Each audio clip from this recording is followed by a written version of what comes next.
ದೇಣಿಗೆಯಲ್ಲಿ 7 ಕೋಟಿ ರೂಪಾಯಿ ಅಕ್ರಮ ಆರೋಪ ಈಗ ಕೇಳಿಬರ್ತಾ ಇರುವಂತದ್ದು. ಎಸ್ಐಟಿ ತನಿಖೆ ಆರಂಭ ಆಗಿದೆ. ಈಗ 3 ಸಿಬ್ಬಂದಿಗಳನ್ನ ವಶಕ್ಕೆ ಪಡೆಯಲಾಗಿದೆ. ನೋಡಿ, ದೇವರನ್ನು ಕೂಡ ಬಿಟ್ಟಿಲ್ಲ ಪಾಪಿಗಳು. ರಾಮ ಮಂದಿರ ದೇಣಿಗೆಯಲ್ಲಿ 7 ಕೋಟಿ ರೂಪಾಯಿ ಅಕ್ರಮ ನಡೆದಿರೋದು. ಎಸ್ಐಟಿ ತನಿಖೆ ಆರಂಭ ಆಗಿದೆ. ಅದರಲ್ಲಿ 3 ಜನರನ್ನ ವಶಕ್ಕೆ ಪಡೆಯಲಾಗಿದೆ. ಸಿಬ್ಬಂದಿ ಮನೆಯಲ್ಲಿ ಲಕ್ಷಾಂತರ ರೂಪಾಯಿ ನಗದು ಈಗ ಪತ್ತೆಯಾಗಿರೋದು. ನೋಡಿ, ಕೇವಲ 20,000 ರೂಪಾಯಿ ಸಂಬಳ ಇತ್ತು. ಈಗ ಅವರಿಗೆ 1.5 ಕೋಟಿ ರೂಪಾಯಿ ಭೂಮಿ ಖರೀದಿ ಮಾಡಿರೋದು ಶಾಕ್ ಅನ್ನ ತಂದುಕೊಟ್ಟಿರುವಂಥದ್ದು. ದೇಣಿಗೆ ಏಣಿಕೆ ಜವಾಬ್ದಾರಿಗಳ ಮೇಲೆ ಈಗ ಶಂಕೆ ಮೂಡಿದೆ. ರಾಮ ಮಂದಿರ ಹಣ ದುರ್ಬಳಕೆ ಪ್ರಕರಣ ಈಗ ತೀವ್ರವಾಗ್ತಾ ಇದೆ. ದೇಣಿಗೆ ಹಣ ಎಲ್ಲಿ ಹೋಯ್ತು ಹಾಗಿದ್ರೆ? ಸದ್ಯ ದೊಡ್ಡ ಪ್ರಶ್ನೆಯಾಗಿ ಉಳಿದಿರುವಂಥದ್ದು.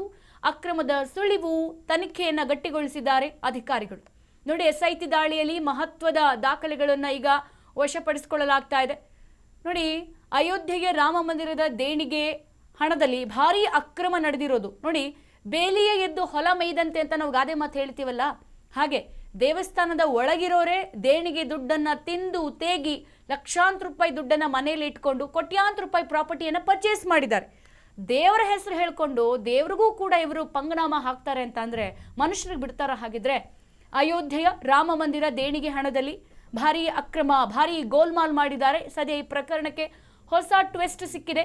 ಸುಮಾರು 7 ಕೋಟಿ ರೂಪಾಯಿ ದೇಣಿಗೆ ದುರ್ಬಳಕೆ ಮಾಡಿರುವಂತಹ ಆರೋಪದ ತನಿಖೆಗೆ ಈಗ ಎಸ್ಐಟಿ ರಚನೆಯನ್ನ ಮಾಡಿದ್ದಾರೆ. ಈ ರಚನೆ ಮಾಡಿದಂತ ಬೆನ್ನಲ್ಲೇ ದೇವಾಲಯದಲ್ಲಿ ಕಾರ್ಯನಿರ್ವಹಿಸ್ತಾ ಇದ್ದ 3 ಸಿಬ್ಬಂದಿಯನ್ನ ಸದ್ಯ ಅಧಿಕಾರಿಗಳು ವಶಕ್ಕೆ ಪಡೆದಿದ್ದಾರೆ.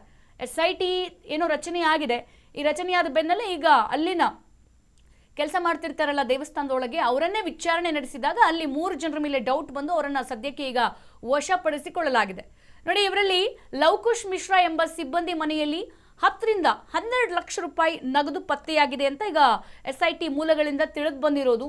ದೇಣಿಗೆ ಎಣಿಕೆ ಕಾರ್ಯದಲ್ಲಿ ತೊಡಗಿದ್ದಂತಹ ಈ ಸಿಬ್ಬಂದಿಗಳ ಆರ್ಥಿಕ ವ್ಯವಹಾರಗಳ ಬಗ್ಗೆ ಈಗ ತನಿಖೆ ತೀವ್ರಗೊಳಿಸಲಾಗಿದೆ. ನೋಡಿ, ಮಾಸಿಕವಾಗಿ ಕೇವಲ ಇವರಿಗೆ 18 ರಿಂದ 20,000 ರೂಪಾಯಿ ಮ್ಯಾಕ್ಸ್ ಟು ಮ್ಯಾಕ್ಸ್ ಇವರಿಗೆ ಸಂಬಳ ಇದ್ದಿದ್ದು, ವೇತನ ಇದ್ದಿದ್ದು. ಒಬ್ಬ ಸಿಬ್ಬಂದಿ ಇತ್ತೀಚೆಗೆ 1.5 ಕೋಟಿ ರೂಪಾಯಿ ಮೌಲ್ಯದ ಭೂಮಿಯನ್ನ ಖರೀದಿಸಿದ್ದಾರೆ ಅಂತ ಅಂದ್ರೆ ಇದು ತನಿಖೆಯಲ್ಲಿ ಬೆಳಕಿಗೆ ಬಂದಿದೆ. ಇನ್ನು ಮತ್ತೊಬ್ಬ ಸಿಬ್ಬಂದಿ 40 ಲಕ್ಷ ರೂಪಾಯಿ ಮೌಲ್ಯದ ಫ್ಲಾಟ್ ಅನ್ನ ಖರೀದಿಸಿದ್ದಾನೆ ಅನ್ನೋ ಮಾಹಿತಿ ಕೂಡ ಲಭ್ಯ ಆಗಿದೆ. ಹಾಗೆ ಮತ್ತೊಂದು ಕಡೆ ಸಮಾಜವಾದಿ ಪಕ್ಷದ ನಾಯಕ ಅಖಿಲೇಶ್ ಯಾದವ್ ಮಾಡಿದಂತಹ ಅಕ್ರಮ ಆರೋಪದ ಬಳಿಕ ಈಗ ದೇವಸ್ಥಾನ ಟ್ರಸ್ಟ್ ತನಿಖೆಗೆ ಮನವಿಯನ್ನ ಮಾಡಿತ್ತು. ಇದರ ಬೆನ್ನಲ್ಲೇ ಸರ್ಕಾರ ಎಸ್ಐಟಿ ರಚಿಸಿ ತನಿಖೆಯನ್ನ ಆರಂಭಿಸಿದೆ. ಹಾಗಾಗಿ ಪ್ರಸ್ತುತ ದೇಣಿಗೆ ಎಣಿಕೆ ವಿಭಾಗದ ಹಲವಾರು ಸಿಬ್ಬಂದಿಗಳ ಮೇಲೂ ಕೂಡ ಈಗ ತನಿಖಾ ತಂಡ ನಿಗಾನ ವಹಿಸಿದೆ.